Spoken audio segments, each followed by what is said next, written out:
এমন একটা শালের নাম বলো যেই শালটা তোমার জীবন তছনছ করে দিছে।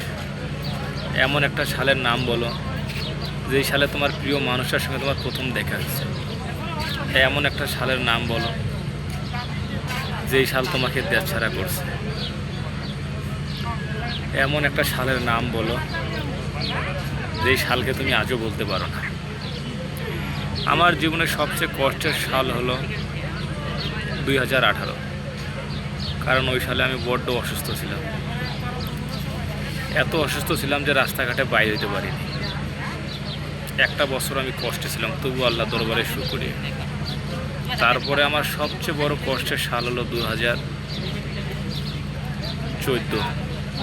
ওই সালে আমি ঘর ছাড়ছি, ঢাকায় টানা 12টা বছর কাটাইছি।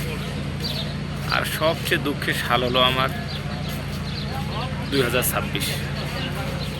এই সাল আমার বাড়ি ছাড়া করছে, প্রবাসে নিয়ে আইছে।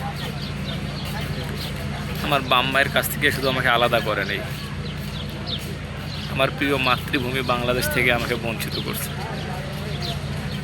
আমার মেয়ে, আমার মাথার তাজ, তার কাছ থেকেও আমি আলাদা হয়েছি। আমার রক্তের মানুষ, তাদের আসল রূপ দেখেছি। আমি বিদেশে আসার সময় আমার অনেক টাকার দরকার ছিল।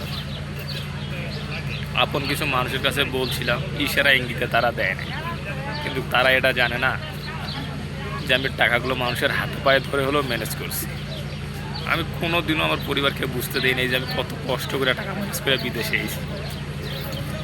এখানে এসে কাজ নাই, খুব সমস্যার মধ্যে আছি। তো আপনারা তো আমার প্রিয় মানুষ, আপনারা আমার জন্য দোয়া করবেন।